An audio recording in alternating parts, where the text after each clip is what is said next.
Welcome back in. Geico Outkick Studios. Clay Travis here, about to talk with Joel Klatt at Joel Klatt on Twitter. I believe he is waiting with us now, and let's go ahead and bring him in. Joel, we missed you on Friday, but you had a whale of a football game. Be honest, did you feel bad at all when you woke up and realized that you had slept through the interview with us for Friday morning? Yes, because and here's the there was only one reason, not for you personally, because yes, clearly, of course not. But because I have done morning radio, so yes. like I know, and it's you're probably in the 1 in 4 is probably going to be still sleeping, in particular when you're out east like you are. No, I mean that's like people don't understand this, but when you do solo radio and you have guests scheduled in the morning, I used to have a midday show. And then I had a afternoon show. And people might miss you as a guest, but usually you could get them, right? Like, oh, we missed them for 10 minutes. Now we've got them. We'll go to break. We'll catch up with them because everybody's awake. But when you do morning radio, like, people sleep through it all the time. And I'll be honest, I came on. People probably don't even remember this. There's probably tape somewhere on this radio program as a guest a couple of times. But I also slept through it a couple of times. And once I agreed to do it, and I didn't even know I was agreeing to morning. Like, they were kind of slick about it. They were like, hey, can you do 6:20? And I was like, oh, yeah, it's Fox Sports Radio National. Just call my cell. And then I got a call. I remember waking up in the morning and being like, who was calling me from L.A. at, 6:20 in the morning? 6:20. Yeah, 6:20 a.m. Big difference between 6:20 a.m. and 6:20 p.m. in terms of your ability to do a show. And so No doubt. I totally get that. Now, positive. Like you guys, maybe it'll have to happen a few times before all is said and done, even for your crew in particular. But you guys were all set to call Baylor, Louisiana Tech. And then they have to cancel that game at literally like the last minute. So you get bumped up to Kansas State, and you end up calling Kansas State hosting Arkansas State, which was a whale of a football game. I mean, incredibly exciting. Maybe the game of the day as far as competitiveness goes. But how much of a wacky thing is that to suddenly be anticipating and preparing for one game, and then you have to do a national television game for two entirely different teams? Yeah, I mean, listen, and you know me fairly well. I'm pretty, OCD, if you will, type A, about my preparation. You've got a routine down. Yes, like Mondays I do the same thing. Tuesdays I do the same thing. And then to me, that process is what gives me confidence on Saturdays. And so when you on Wednesday night have to throw everything in the trash and start over, it's incredibly difficult. Like incredibly difficult. So, yeah. I mean, there's a lot of storylines that I wish I would have gotten into more. One of them being just the depleted roster at Arkansas State. But to be honest with you, I was still trying to figure out who was on the field for them anyway. Yeah. But man, it was a really good game. They were down 8 starters at one point, and their wide receiver, Jonathan Adams, is a great player. And I'm glad that he got that stage because let's be honest, right? Arkansas State's not going to get like Gus and I at noon on Fox ever. And They get us, and they have their first Power 5 win since 2006 on the road. And Jay Adams basically announces to the NFL, like, hey, I'm a great player. So good for them, man. I was very happy for Blake Anderson, that entire crew, and in particular Jay Adams. He was fantastic. I mean, it's possible he made himself several $1 million with that performance. I mean, I don't think that's an exaggeration. Yeah, absolutely. There's no doubt. There's no doubt about it, which is, to me, is why, some people have asked me, like, why do you and Gus get so excited? I'm like, well, partly because of that. This dude's out there mossing people, and I'm just thinking to myself, the scouts are going to absolutely love this tape, and it's his probably best competition that he'll face all year long. So, awesome time from that perspective. What did it feel like to be calling a game in that setting, and how much impact do you think on the game itself it had in Kansas State versus that stadium being completely full in what was a pretty competitive down-to-the-wire game? In other words, if that's a sellout, do you think Kansas State wins, finds a way to win? Is it a 4-point swing, a 5-point swing? I think that execution in the red zone tends to be so much more difficult on the road. And even though they fumbled a couple of times, and I don't know. I don't think that the crowd was going to change the outcome of that game, to be honest with you, Clay. And the reason is because they were dominant on both lines of scrimmage. Yeah. Right? Like if they were clearly the overmatched team and they got the breaks and capitalized, and it was like this was the only way we were going to win, I might say, like, boy, that might have been different with a crowd and momentum and so on and so forth. But it was not like that. They dominated on each line of scrimmage. Their outside players made better plays. So I thought that they were just the better team, to be honest with you, and it didn't matter if there was going to be 55,000 people in there or 12,000 people. What happened to the Big 12? I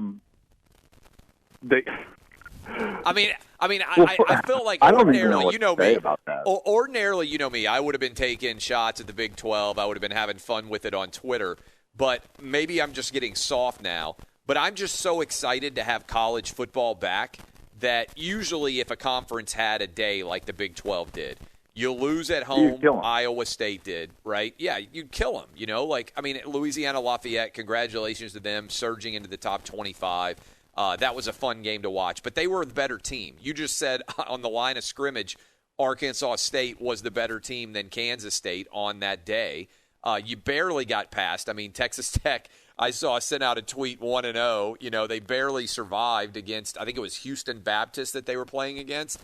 It was I don't want to call it a disaster, but it was as close to a disaster on the field as you could have in what would ordinarily be a season. It would have been a massive story. Everybody would be killing the Big 12.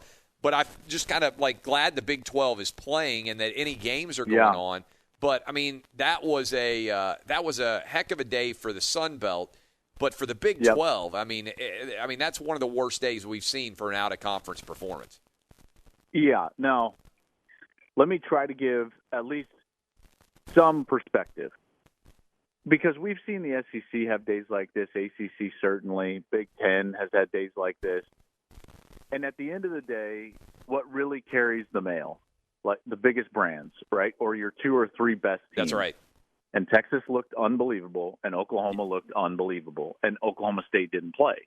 Yep. So I don't want to go overboard, but you're right. Everything that you just said is absolutely right. There's no doubt about that. I was struck, and maybe it was because the game I did had Arkansas State playing their second game. But I was struck in my conversations with their coaching staff and even some of their players that everything was about the game, right? They didn't really talk about we hope we get enough negative tests in order to play. We hope this, we hope that, everything was about, we want to do this against Kansas State. We want to do that against Kansas State. This is where we feel good. This is where it was a normal conversation about the game like I would have with any other team in any other given year. When I got to Kansas State, it was almost like, man, we're just excited to play. Let's hope we get all the negative tests on Friday. Chris Kleiman said, I've done everything except coach football. We had to stop down. They dealt with the social justice issues, in particular within their team. Stopped down for that. Did the marches. It felt like everything but football in the Kansas State building, and then that's exactly how it played out on the field, right? And I think to some extent, Kansas State thought that they were going to roll their helmets out there, and probably Iowa State felt the same way. And these other programs with huge chips on their shoulders came in there, and guess what? When you don't have an off season and a spring ball and everything like that, there's a good chance you can get beat. I think I saw somewhere, if I'm not mistaken, where Louisiana Lafayette had several spring practices. I can't remember if they were one of the teams that got all 11 or someone else, but I know Arkansas State got about 8 practices in. No one else got that type of an off season. Maybe all that's a contributing factor, but again, I'll go back to a lot of these teams, in particular in the Power 5, are focusing on and dealing with everything but football right now. And I think that hurt them in at least these non-league games, which is not going to affect the SEC because they're not going to have these non-league games. Yeah, and it's going to also be fascinating because usually when we're deciding who's the better conferences are, we use these out-of-conference games as an interesting measuring stick, but you just hit it. The SEC's playing 10 in conference. Even the ACC, they're playing 10 conference games. They're only playing one out of conference, and we haven't really seen any embarrassing results from them. And then you did say what I do think is probably the biggest selling point for the Big 12. It was Texas and Oklahoma looked really good. Oklahoma State hasn't played yet. Those are going to be the 2 or 3 teams that are contending for the Big 12 title. Probably. We'll see what happens with Baylor. Obviously, they had a really big turnaround with Matt Rule, and we'll see how sustainable that is with him gone. But that's probably your spin if you are a Big 12 fan. The teams that we thought were going to be good still looked good. It's not like we got major upsets involving our title contenders. Yeah, I mean, that's what I would hang my hat on, right? So I am excited to see Texas, to see Oklahoma. I thought by the way, Spencer Rattler I like Jalen Hurts a lot, but he is a massive upgrade. A massive upgrade. I watched the film already over the weekend, and wow, he made some throws that we did not see last year, period. So how crazy is that for Oklahoma to go from, I mean, when you really break it down, Baker Mayfield to Kyler Murray to Jalen Hurts, now to Spencer Rattler? You think he is just a natural next step all along? Like they're going to have another stud at quarterback without missing a beat? Massive. Yep. No how doubt much of about that it. is how much of that is Lincoln? How much of that is Lincoln Riley? Remember back in the day, like Steve Spurrier, it was like it didn't even matter who he put in at quarterback. You knew they were going to throw for 304 touchdowns because the system was just so good.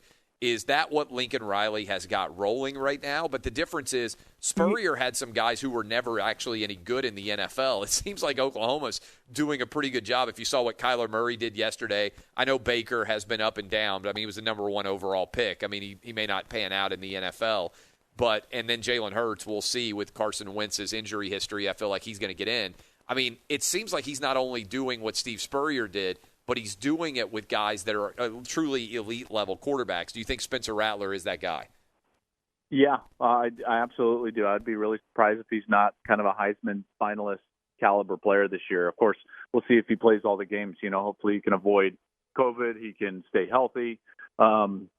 All of those things, but his arm talent is elite. His movement, his ability to make decisions, process information, he's really, really good. And to your point about, is it the quarterbacks, is it the system? It's obviously a combination of both. These guys are all really good players, but I think it should be noted. I think that the best thing that Lincoln does is not just quote unquote the system, but the fact that he uses the system and morphs it to fit the strengths of what his quarterback can do best. The Baker Mayfield offense was just a little bit different than the Kyler Murray offense, which was very different, I felt like, at least, from the Jalen Hurts offense, which is now going to look very different from the Spencer Rattler offense. So he's going to take this system and he's going to tailor it to and really maximize the elements of the offense that I think are going to focus on the strengths of the quarterback that he has. I think he would have had success with Tanner Mordecai as well. He's the best offensive coach in college football. I think Ryan Day's probably right behind him. But it's at this point, he's way up there, Clay. I mean, look at what he's been able to do, regardless of the players that he's got up there.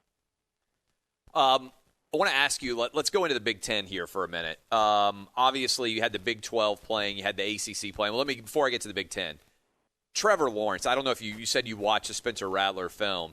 I watched the entire Clemson game, and I'm going to be honest, Joel. If Trevor Lawrence stays healthy, and that's always true, but I think it's probably even more true, obviously, in this year. But if he plays every game, I don't see – I watched Georgia Tech and Florida State play. I mean, that looked like a pillow fight. I watched Miami Notre Dame play. Didn't look great. Notre Dame did not look good against Duke.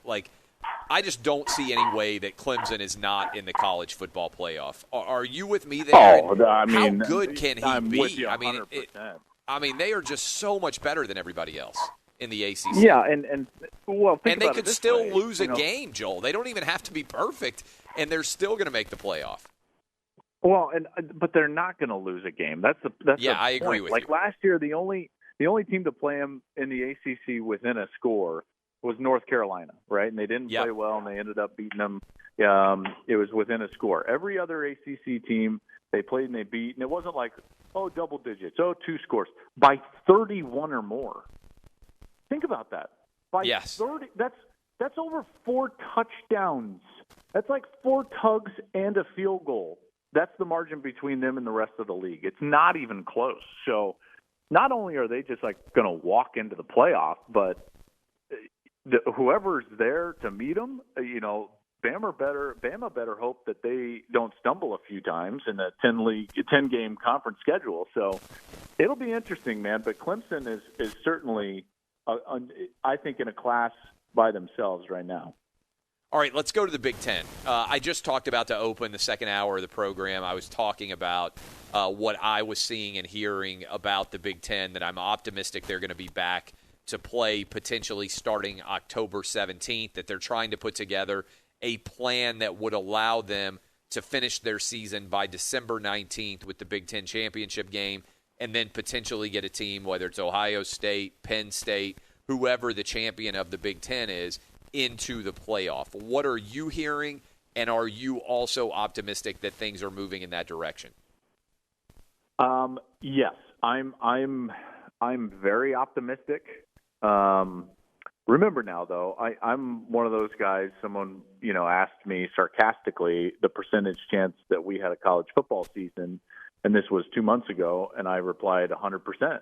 So season of some kind, of some sort, and I also you've been proven correct. And it's 100% correct. And I also said, and there will be fans in some locations to some extent, which has also been proven to be correct. And I will tell you right now, the Big Ten is playing, right? Like it's happening. Whether it happens October 17th, October 24th, November, early November by Thanksgiving. So I don't know exactly when, but they're coming back. Like they're coming back, and the push to get them back as soon as possible, this October 17th date that you're hearing, is because they feel like they could have an 8, maybe 9-game league schedule, have a championship game, and still be included into the college football playoff.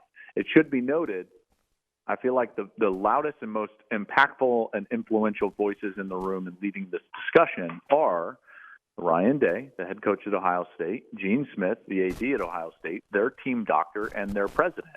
Those are the people that are pushing really hard. Why? Because you just talked about Clemson and how good they are, and I certainly agree. I think personally that Ohio State is the second best team pretty clearly in the country. They are really, really talented, and they are dying to get a chance to play for a national championship. So I think that the conference knows that would be better for the conference. I think that now with some of the PCR testing and antigen testing that you can do, in particular in 5, 10, 15 minutes, is going to make this a much better vote from a medical perspective. And the Big Ten's going to come back, man. It's just a matter of when at this point.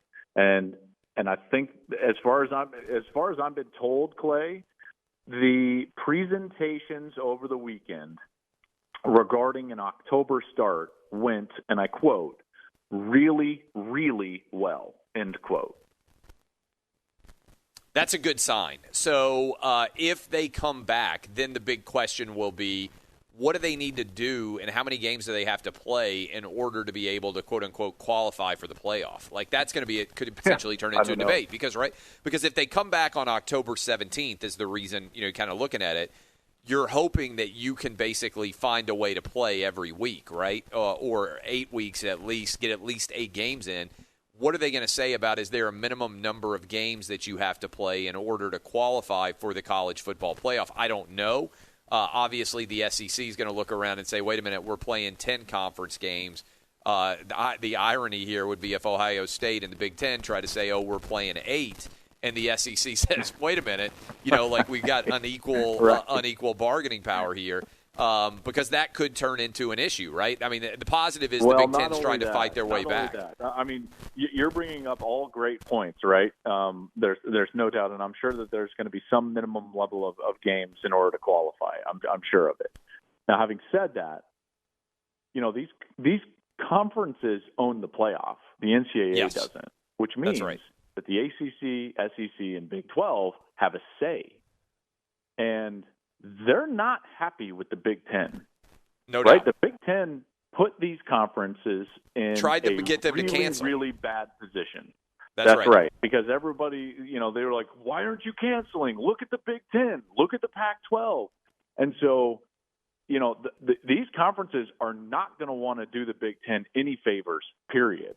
So I think that's kind of the next political battle within college football. And I think it could get, to be honest with you, really nasty, just because I don't think that those three conferences are going to try to do the Big Ten any favors. And, if I was in their position, I certainly see their point.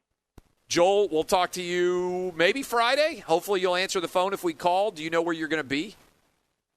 Second time's the charm. I'm back in Baylor. We're going to try it again at Baylor. We got the Houston-Baylor game that came together in 30 seconds.